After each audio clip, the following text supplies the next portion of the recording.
하나님의 말씀은 마태복음 22장 1절에서 14절까지 말씀드렸습니다. 제가 봉독에 올립니다. 마태복음 22장 1절 말씀.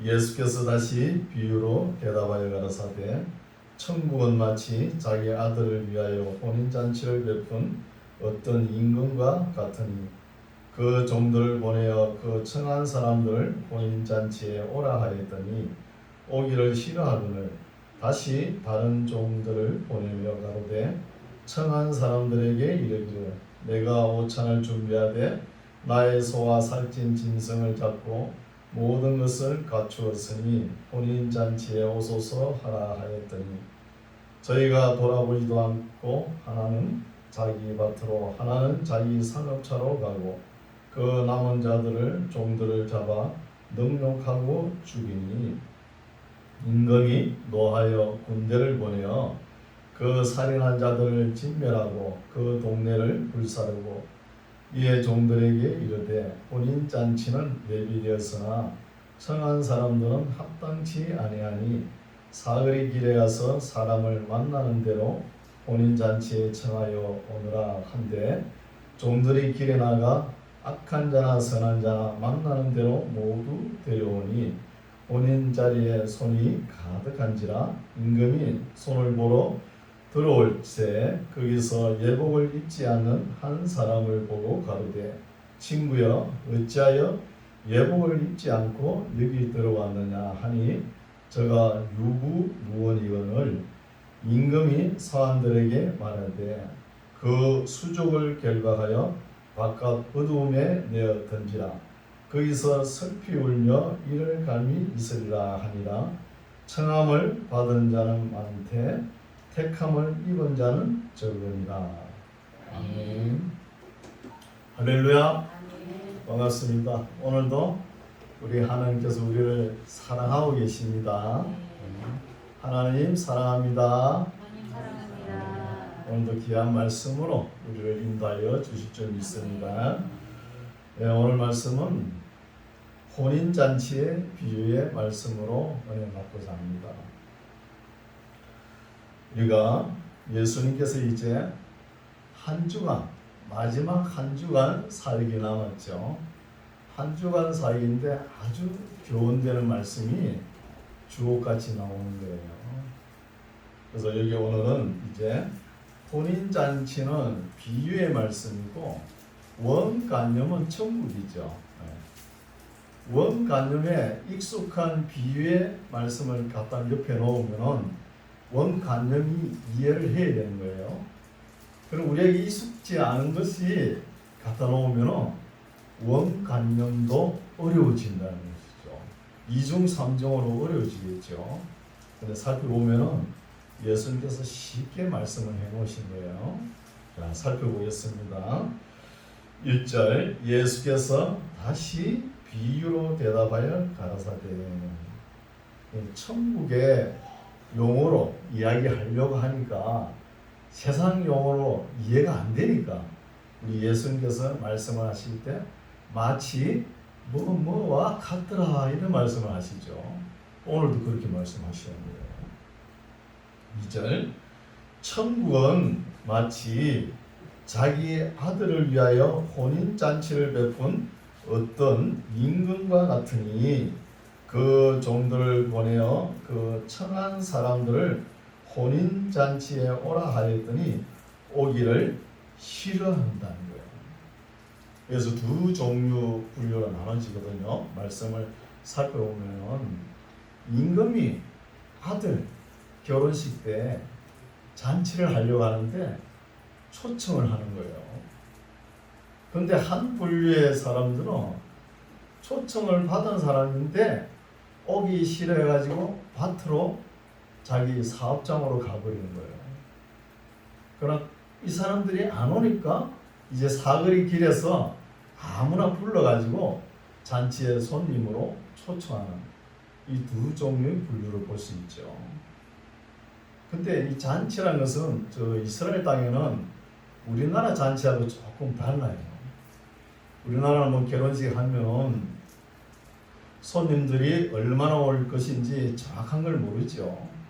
친척들, 동네 어르신들, 이런 사람들만, 마을 사람들, 이런 사람 대충 얼마 되겠다 이래가지고 잔치 장소도 택하고 음식도 준비하지 않습니까? 그러나 유대인들은 안 그렇습니다. 이스라엘 땅에는 반드시 잔치를 하면은 초청장을 보내는 거예요. 초청을 받은 사람은 잔치에 참여할 수 있는 권한이 주어지는 거예요. 아무나 참석하는 것이 아니죠. 그런데 잔치에 참석을 하는데 예복이 중요하다는 거예요. 예복을 반드시 입고 참석하라는 거예요. 왕이 그 아들 잔치에 참여시킬 때 예복이 없으면 예복을 사가 줘서라도 참여하게끔 하는 거예요. 그럼 결혼식이 굉장히 중요하죠. 이쪽 사람들은 당신의 즐거움이 나의 즐거움도 됩니다 하면서 결혼식 때 예복을 입고 참여하는 거예요. 우리는 결혼식 문화가 어때요? 좀 바쁘면 밥 갈다가 논 매다가도 가가지고 점심 한 끼 먹고 오죠. 우리하고 좀 다릅니다. 이런 것을 살펴볼 수 있죠.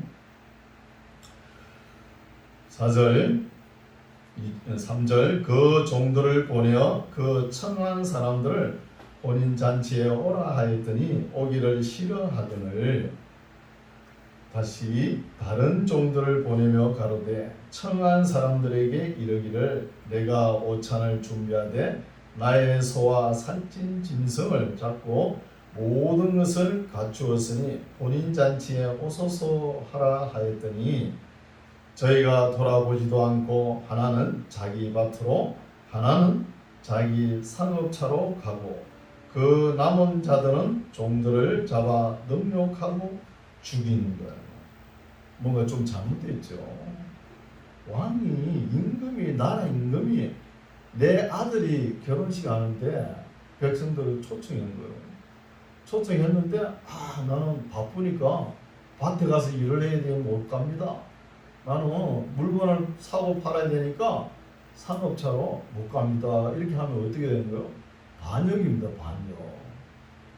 나라 임금의 잔치에 그 즐거움이 나는 기뻐할 수 없다 이 말이잖아요. 당신의 잔치에 즐거움에 나는 참여할 수 없다는 거예요. 이건 반역죄입니다. 반역죄. 임금이 초청하는데 가기 싫다 그러고, 그렇죠? 그래서 여기서 우리가 조금 더 넓게 생각할 수 있죠. 하나님께서 첫사랑 이스라엘 백성들을 너무나 사랑해가지고 예언자들을 보내지요. 그런데 이스라엘 백성들은 어때요? 안 가고 계속 도망을 가잖아요. 그런 의미도 있는 거예요. 또 예언자들 선지자들 하나님의 말씀을 바르게 외치면 듣기 싫다고 기도 막고 또 계속 외치니까 입 다물으라고 나와가지고 죽이고 그러잖아요. 예언자도 죽임을 당한 사람 예언자들이 많잖아요. 그런 유비도 포함된다는 것입니다. 그래서 오늘 말씀에는 뭐죠? 원간염은 천국인데 비유간염은 뭐예요? 혼인잔치라는 거예요. 잔치에 참여할 때 또 뭐 중요한 게 있습니다. 예복이 7절 보십시오. 임금이 노하여 군대를 보내어 그 살인한 자들을 진멸하고 그 동네를 불살하고 이런 일이 있었죠. 하나님께서 예언자를 보내도 안 되고 하니까 이스라엘 나라가 AD 70년에 로마 군대 장관 티투스에 의해서 완전히 멸망하지 않습니까? 온 세계로 흩어져 버리지 않습니까? 그 이야기 하는 거예요. 그 이야기. 8절 이에 종들에게 이르되 혼인잔치는 이제 천국을 이야기하죠. 혼인잔치는 예비되었으나 청한 사람들은 합당치 아니하니 사거리 길에 가서 사람을 만나는 대로 혼인잔치에 청하여 오너라 한데 종들이 길에 나가 악한 자나 선한 자나 만나는 대로 모두 데려오니 본인 자리에 손님이 가득한지라. 악한 자나 선한 자나 만나는 대로 온 사람이 누구죠? 이방인입니다. 이방인. 하나님의 첫사랑 유대인들은 오기 싫다 그러죠. 밭으로 그러죠. 상업차로 가버리니까. 그럼 누가 들어갑니까? 이방인들이 들어가는 거예요. 11절 임금이 손님을 보러 들어올새 거기서 예복을 입지 않는 한 사람을 본 거예요. 예복을 반듯하게 입고 그 잔치에 참여를 해야 되는데 예복을 입지 않는 한 사람은 그 잔치를 모독하는 거예요. 이 말을 더 깊게 들어가면 어떤 것이죠? 우리 성경에서는 옷을 뭐라 그래요? 옳은 행실입니다. 우리의 인생의 삶 속에 옳은 행실을 갈고 닦아야 되는 거예요. 누구처럼? 예수님처럼. 예수님께서 어떤 옷을 입으셨죠? 고운 세마포 옷을 입으셨잖아요. 그런 것처럼 우리의 옳은 행실을 강조하는 말씀이죠. 그냥 교회 가면 믿습니다 하면은 천국은 가겠지. 그렇게 생각하지 말라는 거예요.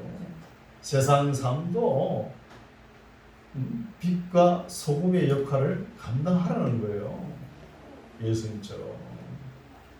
이렇게 감당한 사람들이 있죠. 그 어려운 시기에 10대 박해를 겪은 사람들이 있는 거예요. 로마 황실의 10대 박해, 네로 황제부터 시작되죠. AD 64년부터 또 AD 311년까지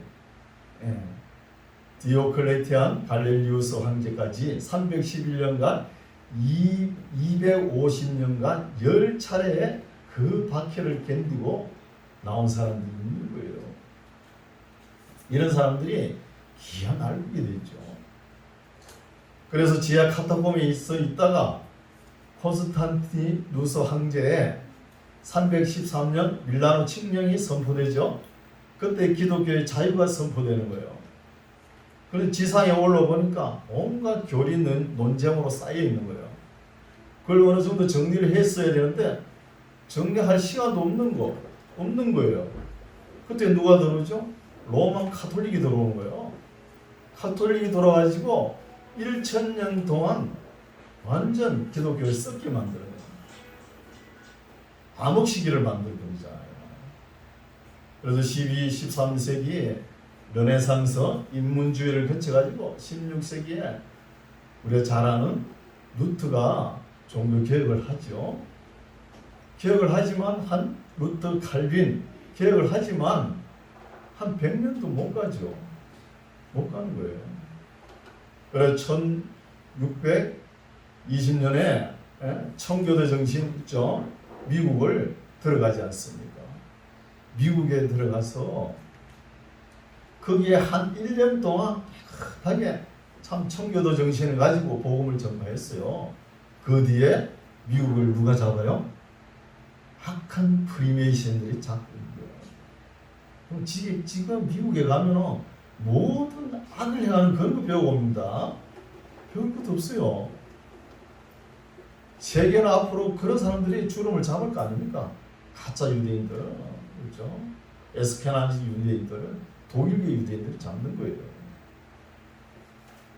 그런데도 이제 미국이 그래도 한때는 교회가 얼마나 컸습니까? 기독교가 부흥하고 그런 나라였는데 얼마 못 가잖아요. 그런 교회가 지금 어떻게 되어 있습니까? 공연장 아니면 술집으로 바뀌어버렸어요. 중국교회, 삼자교회 됩니까? 그 위에 공산당이 있는데.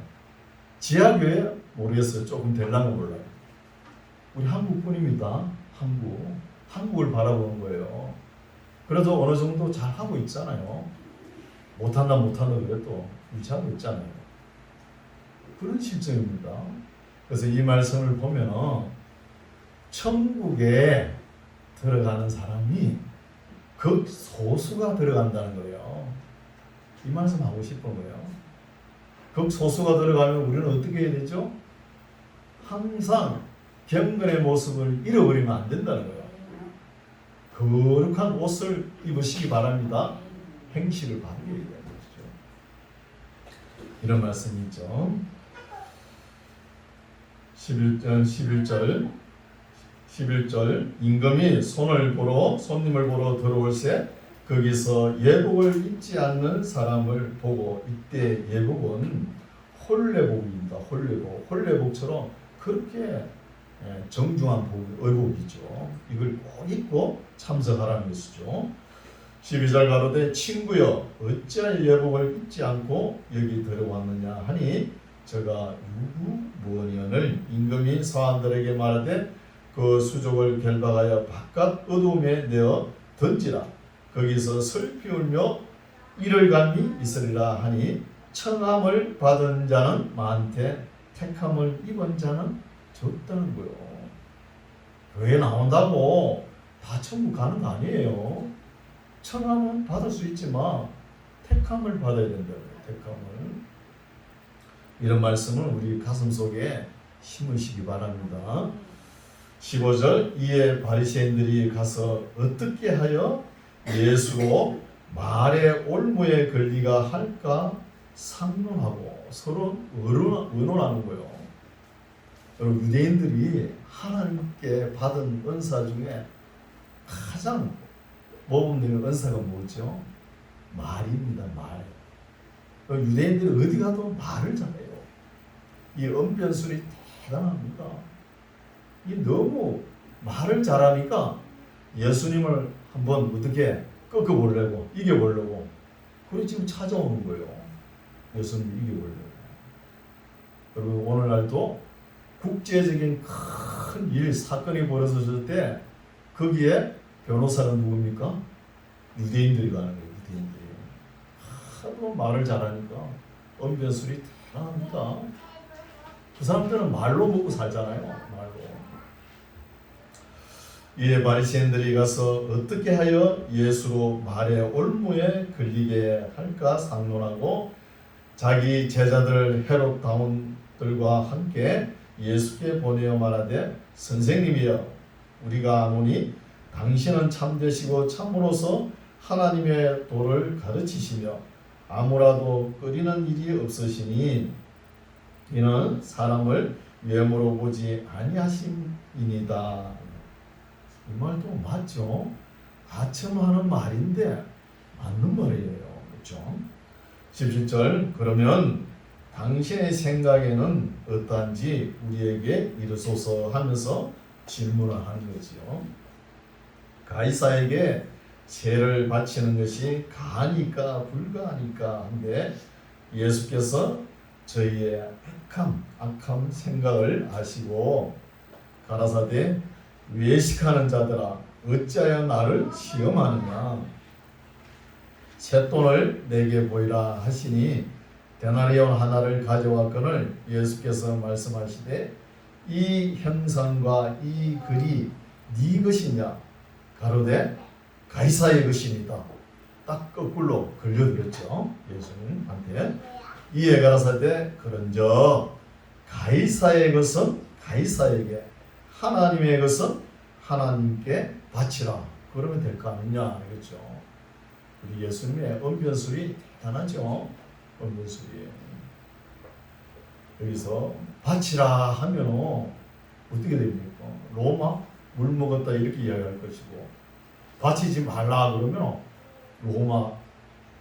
로마인들에게 고발을 당할 거고 진퇴양난에 빠져 있는 것이죠.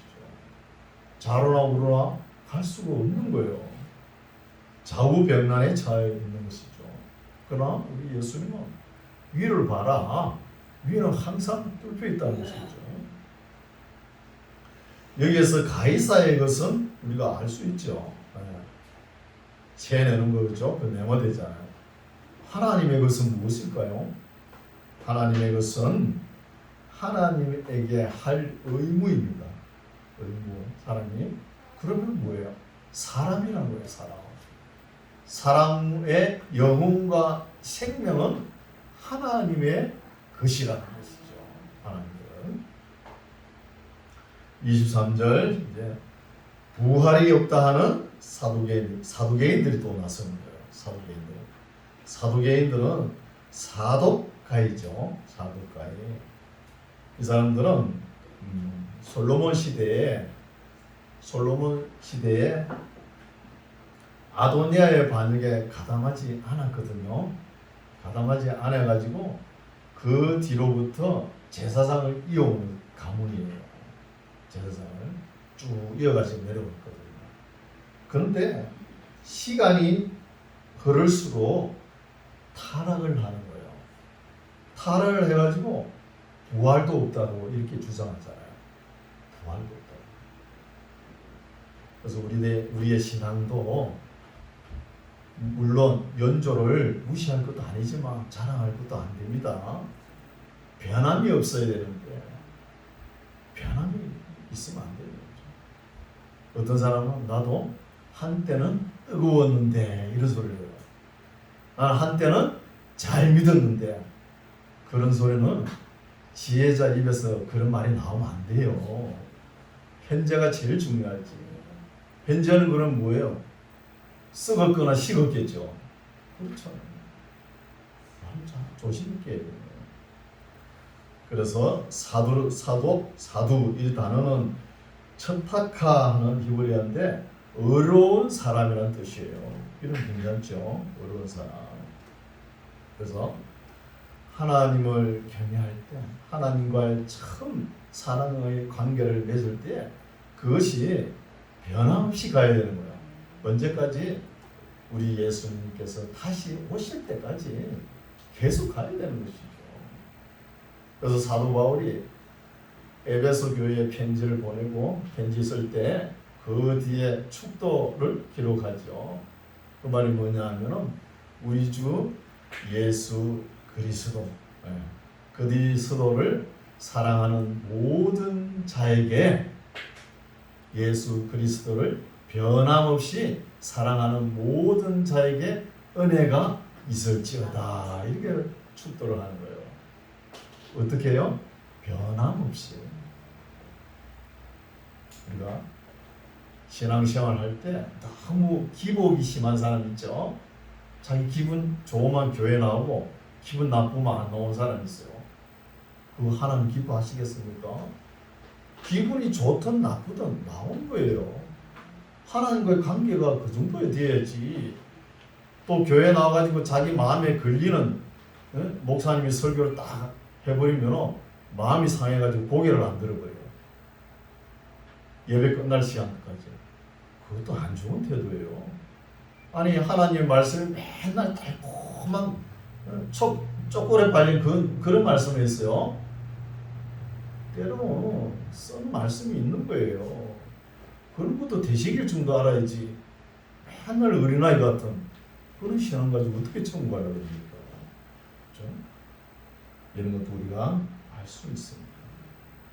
그래서 사두개인들이 찾아와서 하는 말씀이 말이 23절 부활이 없다 하는 사두개인들이 그날에 예수께 와서 물어가로되 선생님이여 모세가 일렀으되 사람이 만일 자식이 없이 죽으면 그 동생이 그 아내에게 장가들어 형을 위하여 후사를 세울지니라 하였나이다. 우리 중에 7 형제가 있었는데 마지가 장가 들었다가 죽어 후사가 없으므로 그의 아내를 그 동생에게 끼쳐두고 그 둘째와 셋째로 7째까지 그렇게 하다가 최후에 그 여자도 죽었나이다. 그런저 저희가 다 그를 치하였으니 부활 때에 7 중에 네 아내가 되리까? 참 이런 질문도 못된 질문이죠. 아주 못된 질문이에요. 이런 일이 있겠어요? 없는 걸 갖다가 막 예수님을 한번 어떻게 꺾어보려고 이겨보려고 또 부활이 없다는 것을 확정시켜보려고 자기네들이 말하는 것이 맞다고 합리화시켜보려고 말도 대단한 소리를 이야기하는 거예요. 그래서 우리 예수님이 대답하십니다. 29절 예수께서 대답하여 가라사대 너희가 성령도 하나님의 능력도 알지 못하는 고로 오해하였다는 거예요. 오해하는 거 맞죠. 오해란 단어는 폴라나오라는 단어인데 길을 벗어났다는 거예요. 길을. 오늘날도 엄청 많습니다. 신학자로부터 목회자로부터 뭐 성도, 교사 전부 다 말씀을 오해해가지고 지 마음대로 생각하고 해석하고 그래 자기가 오는 소견대로 사사기 시대처럼 그렇게 흘러가는 거예요. 누가 옆에서 이야기해 보세요. 되게 기분 나쁘게 생각해요. 그럼 목사님 이거 이렇게 하면 아닙니다. 올바르게 단어풀이 해주면 씀을 내요. 어디 나도 목사인데 말이야. 목사가 가르치려고 목사한테 이렇게 덤비는 거예요. 말을 못하는 시대예요. 지금 그런 시대예요. 젊은 사람들한테 어른들이 접근을 못해요. 말 실수할까 봐. 어른들이 생각하는 거, 어른들의 성장 과정에 겪은 것을 이야기하면 되게 기분 나쁘게 생각해요. 그러니까 관계가 이루어지지 못하는 거예요. 참 안타깝죠. 지금 우리나라 정치판에 국회의원에 들어가 있는 사람들이 한때는 어땠어요? 한때는 굉장히 뜨거웠죠. 70, 80 시대 때 데모 주동자잖아요. 체류터 마시고. 그런 사람들 어디가 있어요? 국회 다 있어요 지금. 다니면서 나라는 그럼 잘 돼갑니까? 잘 돼가 하자는 게 이겁니까? 아니잖아요. 그런 식으로 있어요. 자기네들은 잘해야지 들어가면. 그래서 이 전부 다 오해했다는 거예요. 30절 부활 때에는 장가도 아니가고 시집도 아니가고 하늘에 있는 천사들과 같으니라. 끝났죠. 부활 때는 장가 시집 갈 필요 없다는 거예요. 그렇죠? 31절 죽은 자의 부활을 의논할진대 하나님이 너희에게 말씀하신 바 나는 아브라함의 하나님이요 이삭의 하나님이요 야곱의 하나님이로라 하신 것을 읽어보지 못하느냐. 하나님은 죽은 자의 하나님이 아니요 산자의 하나님이시라 하신 거예요. 저는 이 말씀을 읽을 때 하나님께서는 살아있는 사람에게만 해당이 되는구나 이렇게 생각했어요. 근데 읽어보는 게 그게 아니에요. 뭐라고 나왔죠? 아브라함의 하나님, 이삭의 하나님, 야곱의 하나님, 노아의 하나님도 되겠죠. 그러니까 우리는 육신이 죽으면은 하나님과의 관계가 끝나는 줄 아는데 그게 아니라는 거예요. 하나님의 입장에서는 모든 사람이 살아있다는 거예요. 이게 뭔 뜻이죠? 부활을 확정한 말씀이에요. 부활을 확정 지어주잖아요. 앞에 질문을 했잖아요. 부활에 대해서. 그렇죠? 33절 무리가 듣고 그의 가르치심에 놀라더라. 34절 예수께서 사두개인들로 대답할 수 없게 하셨다 함을 듣고 바리새인들이 듣고 모였는데 이제 사두개인들이 예수님과 대화를 하다가 본전도 못 찾았죠. 이제 그러니까 그 뒤에 바리새인들이 한 번 더 나서는 거예요. 35절 그 중에 한 율법사가 예수를 시험하여 묻되 선생님이여 율법 중에 어느 계명이 크니까? 예수님께서 대답하시죠. 가라사대 내 마음을 다하고 목숨을 다하고 뜻을 다하여 주 너의 하나님을 사랑하라 하셨으니 이것이 크고 첫째 되는 계명이요 둘째는 그와 같으니 내 이웃을 내 몸과 같이 사랑하라 하셨으니 이 두 계명이 온 율법과 선지자의 강령이니라. 그럼 어때요? 이 말씀 읽고 율법을 폐한 거요? 어떻게? 있는 거요? 그대로 있습니다. 율법과 선지자의 강령이라 그랬잖아요. 강한 명령이라는 거예요. 강한 명령. 근데 왜 율법을 요즘 왜 무시하는 거예요? 율법이 조금 이야기하면 율법주의라고 그러고 뭐라고 그러고 오늘날은 성령 시대다 그러면 성령만 외치면 된다고. 그런 게 어디 있어요? 우리 예수님은 오실 때 율법의 1.1획도 땅에 떨어짐이 없다고 하셨어요. 온전하게 하기 위해서 오셨다고 했어요. 얼치기 복음주의자들은 그렇죠? 율법을 예사로 무시하는 율법을 폐할 이유가 없고 한 번도 폐한 적이 없는 거예요. 한 번도 폐한 적이 없어요. 그러면서 첫 번째 것은 폐하고 두 번째 것은 세워질 것이다. 이런 단어만 읽어가지고 성령 시대라고 했죠. 그거는 무엇이냐 하면은 모형으로 드리던 거, 제사법 같은 거 있죠. 짐승을 잡아가지고 하나님께 드리잖아요. 이거는 피했다는 거예요. 이것을 첫 번째 걸 피하는 거예요. 이걸 피한 것인데 오해를 하는 것이죠. 오해를. 그래서 율법은 폐할 이유도 없고 폐한 적도 없습니다. 모형을 드는 것도 그것만 폐한 것이죠. 우리 예수님께서 십자가에서 산 제물로 다 드렸잖아요. 그랬으니까 제사는 필요 없다는 것입니다. 이 정도 이해할 줄 알아야겠죠. 그래서 율법주의라 그러면 율법주의는 무엇이냐 하면 율법을 지킴으로 인해서 구원을 받는다는 게 율법주의입니다. 구원을 받는다는 것이. 구원은 어떻게 받아요?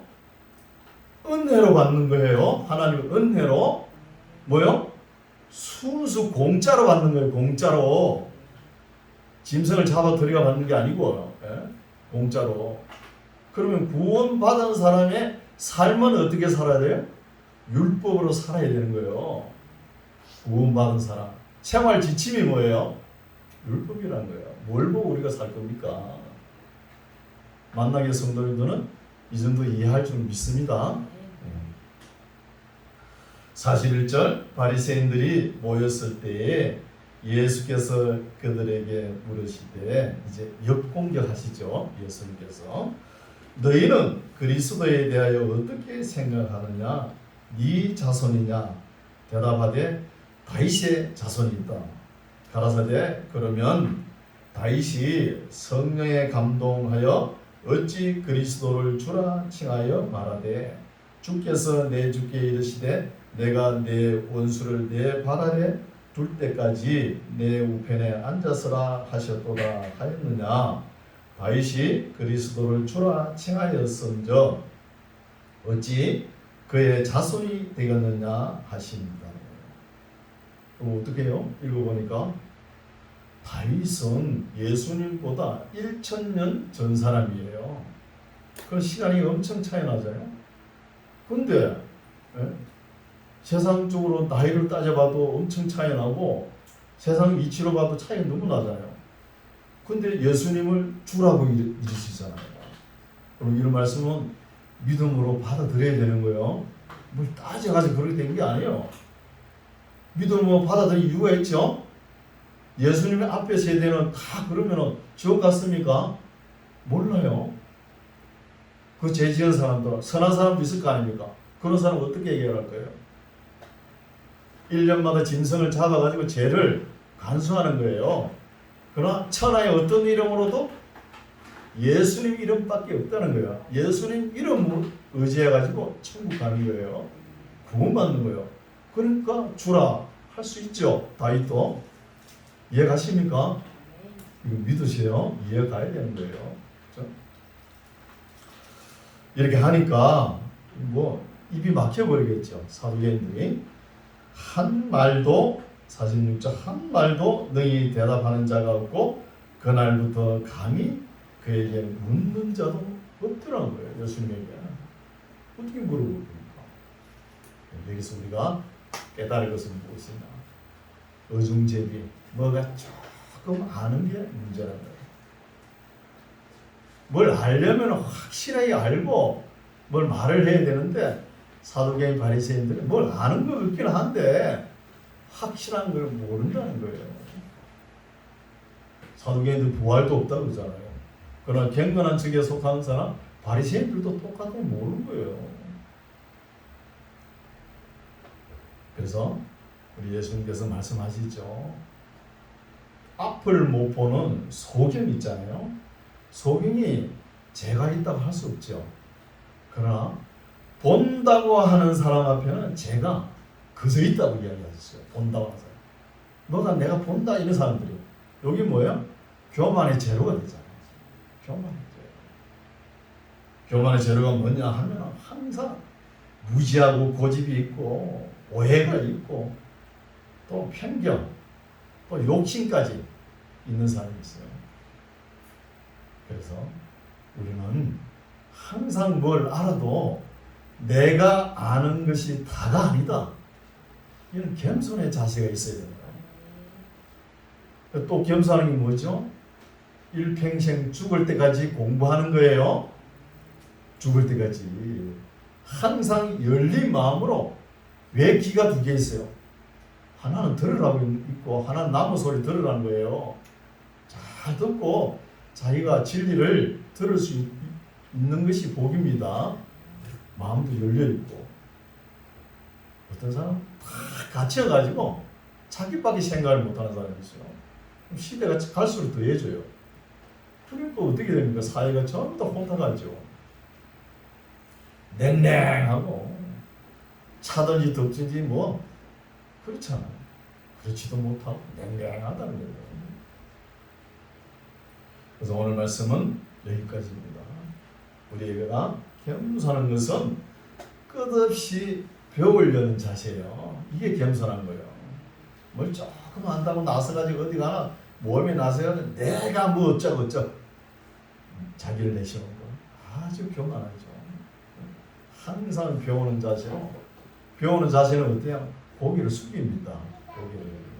마음이 열려있고 이런 자세로 하나님의 말씀이 66권으로 되어 있죠.